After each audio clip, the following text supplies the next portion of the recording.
السلام عليكم ورحمة الله وبركاته. معكم أنس رضا، والنهاردة إن شاء الله هنلخص كده معاكم منهج الترج للصف الأول الثانوي الترم الأول. طيب هنبتدي كده بسم الله. نبتدي كده واحدة واحدة في منهج الترج. أول حاجة طبعا احنا الخط مش هيبقى كويس، أهم حاجة المعلومة. طيب نبتدي كده بسم الله الرحمن الرحيم ونقول إن أنا عندي مثلا الشكل ده كده.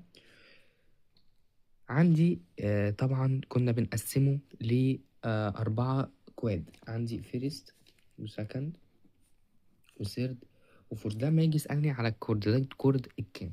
فأنا كان عندي الكورد الأول هنا، والتاني هنا، والتالت هنا، والرابع هنا. تمام أوي.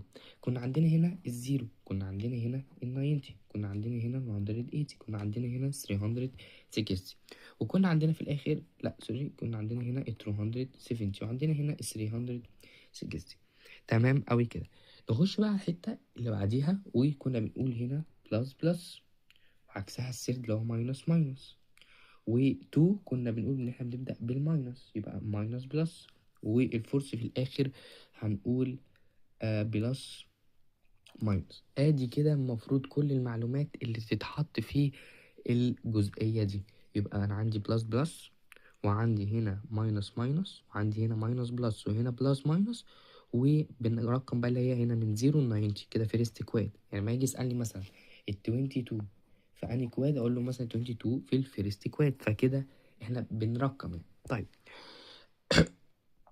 ممكن يجي يسألني ايه هي طب لو جه مثلا قال لي ال 90، لو جه مثلا قال لي ال 270، لو جه قال لي ال 360، لو جه قال لي الزيرو، الانجلز دي بتتسمى ايه؟ انا عارف اللي ما بين مثلا الزيرو وال 90 مثلا بيبقى فيرست كواد، بيبقى مثلا من 90 ل 180 سكند كواد.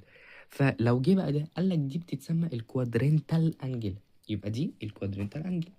يبقى احنا كده خدنا معلومتين، خدنا الحتة دي وخدنا الحتة دي. انا اكد تاني عليهم. يبقى احنا كده قلت ان انا عندي الشكل ده الفيرست كواد بلس بلس، السكند كواد ماينس بلس، الثيرد كواد ماينس ماينس، وفي الاخير بلس ماينس. نيجي هنا قال لي طب لو جبت لك من الانجلز ذات نفسها، يعني هنا وهنا وهنا وهنا، قال لك دي هتتسمى ال الكوادرنتال انجل. طيب نيجي بقى للكوادرنتال انجل دي. يبقى انا قلت الكوادرنتال انجل دي مالتيبل اوف ايه، يعني كل مره بزود كام؟ قال لك كل مره بتزود 90. انا لو جيت بصيت كده، احنا قلنا زيرو، بعد كده عملت لها بلس 90 فبقت 90، عملت لها بلس 90 فبقت 180، وهكذا لحد ال 360. طيب يبقى احنا كده خدنا 3 معلومات. احنا كده بننظم الفكر بتاعتنا علشان في الامتحان ما يجي يسألني ابقى انا عارف هو بيسأل في ايه. يبقى انا كده عندي ادي معلومة، ادي التانية، ادي التالتة. نخش على المعلومة الرابعة والايكويفالنت. ايه هي الايكويفالنت؟ الايكويفالنت هي بلس، انا بعمل بلس 360.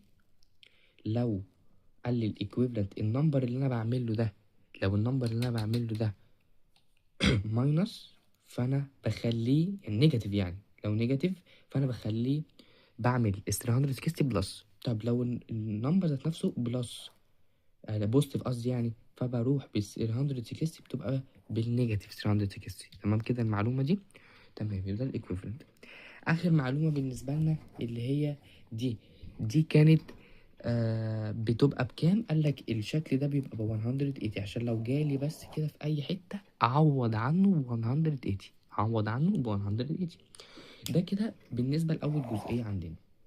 يبقى اول جزئيه كده عندنا كنا خدنا الشكل ده، قلنا ان الشكل ده بيبقى بوزيتيف بوزيتيف الفيرست كواد، نيجاتيف بوزيتيف السكند كواد، نيجاتيف نيجاتيف الثيرد، والفورس في الاخر بوزيتيف نيجاتيف. قلنا بيبدأ من 0 90 180 270 360. طيب دي كده بالنسبة لأول حتة. قلنا إن دي حاجة اسمها كوادرنتال أنجل. الكوادرنتال أنجل اللي هي 90 و 270 و 360 والزيرو. قالك دي مالتيبل ايه؟ مالتيبل اوف ايه يعني؟ قالك مالتيبل اوف 90، يعني كل مرة بزود 90. نيجي اللي بعديها الايكويفالنت، قالك بعمل بوزيتيف 360 او بعمل نيجاتيف 360 على حسب ايه؟ على حسب الرقم ده. لو الرقم نيجاتيف بخليه بوزيتيف 360، لو الرقم بوزيتيف بخليه آه نيجاتيف 300 ايه نيجاتيف 360. طيب نخش بقى على الجزئية اللي بعدها، وخدنا حاجة اسمها الدايركتد انجل، اللي هي بكل اختصار اللي هي كده. طبعا عشان اسم حلو قوي، احنا اهم حاجة المعلومة بس ايه تبقى معانا الدايركتد انجل. قالك الدايركتد انجل دي السايد اللي طالع منها ليه اسم، يعني السايد اللي السهم طالع منها ليه اسم، والسايد اللي بتشاور عليه ليه اسم. طيب ازاي بقى؟ ازاي؟ طيب انا لو جيت بصيت كده على الشكل ده هلاقي ان في سهم طالع بيشاور على سهم، السهم السايد اللي طالع منه السهم ده بيسمى initial side. طيب طب والسهم اللي رايح له اسمه terminal terminal side، يبقى initial side terminal side. تمام كده، وكلها دايركتد انجل. طب ايه اللي خلينا نسميها دايركت انجل؟ هو السهم ده، يعني هي اللي احنا لو شلنا السهم ده فاذا انا عندي بتسمى عادي انجل عاديه. ايه اللي خلاها دايركتد انجل؟ هذا السهم. طيب لو السهم ده ماشي مع عقارب الساعه، تاني لو السهم ده ماشي مع عقارب الساعه تبقى نيجاتيف، طب لو مش ماشي مع عقارب الساعه تبقى بوزيتيف، يعني لو عكس عقارب الساعه تبقى نيجاتيف. طيب عندي حته اسمها الستاندرد بوزيشن، دي في اخر حته فيها. ايه الستاندرد بوزيشن دي؟ لو انا جيت عملت لك مثلا كده كده اهو، ورحت مطلع لك كده اهو،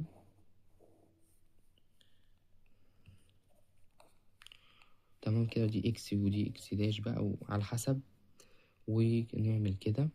طيب الستاندرد بوزيشن شروطها ايه؟ شروطها هم حاجتين، مالهمش ايه، مالهمش تالت.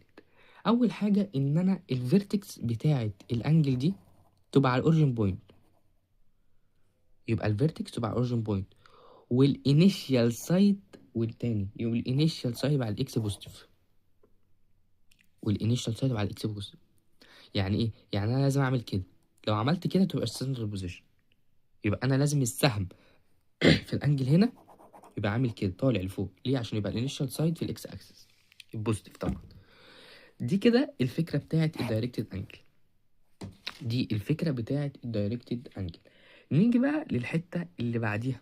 ايه الحته اللي بعديها؟ كنا عندي مربع كده، مثلث سوري، تريانجل كده، قانون. طب التريانجل ده كان يعني كان فيه ايه؟ كان فيه ال ار سيتا راد، ال ار سيتا راد. طيب ده ايه بقى ال دي؟ كان بيقولك اللي هو اللينس اوف ارك، اللينس اوف ارك. الراديوس ده الراديوس، وده السيتا راد اللي هي السنترال انجل. معلومة على السريع كده، السنترال انجل دي خلي بالك بقى، عشان كده ايه ممكن نلعب فيها في الامتحان. احنا اهم حاجة القواعد الاساسية، مش مهم بيلعب ايه ولا ما بيلعبش، بس دي برضو مهمة، تعتبر من القواعد الاساسية. ان السنترال انجل دي اتنين، بص بقى ركز بقى كده، اتنين من انسكرايبد انجل. يعني لو جاب لك مثلا قال لك السنترال انجل ب ب 50 مثلا احنا بندي مثلا 50 ديجري. طيب عايز اجيب الانسكرايبد، قال لك طب يبقى احنا قلنا دي كده سنترال ايكوال 2 من الانسكرايبد، يبقى انا هعمل كده 50 تمام ايكوال 2 تايمز، وابدا ان انا يعني اضرب، اودي دي طبعا بالديفايدد. تمام كده تمام. فانا 2 انسكرايبد، فطبعا انا هنا عايز اجيب الانسكرايبد، مش عارف بتاعت بالديفايد تبقى 25، يبقى احنا عرفنا السنترال بتساوي 2 من الانسكرايبد، معنى كده ان السنترال دي كبيره طبعا. طب برضو معلومه للراديوس هنا بالمره، الراديوس ده نص الديامتر، نص الديامتر. قال لي مثلا الديامتر ب 16 مثلا، يبقى الراديوس نص. طيب دي كده بالنسبه للمعلومه هنا. برضو عشان نختم الحته دي كده، ناخد الحته دي كده، هناخد ازاي نجيب اصلا الانجل. لا مثلا انا معايا انجل عايز اجيب الستارات، طب معايا الستارات عايز اجيب انجل، ازاي تحصل؟ قالك انت بتعمل معادله بسيطه قوي، انت بتعمل كده، استنى نخش على الصفحه اللي بعدها. طيب تعالى هنا من اول كده. فانا ازاي حضرتك بص بقى القانون بتاعك يعني بيساوي ايه؟ بيساوي هنا كده 180، وهنا دي، وعندي الانجل، وعندي هنا السيتا ريت. طيب عندي هنا ال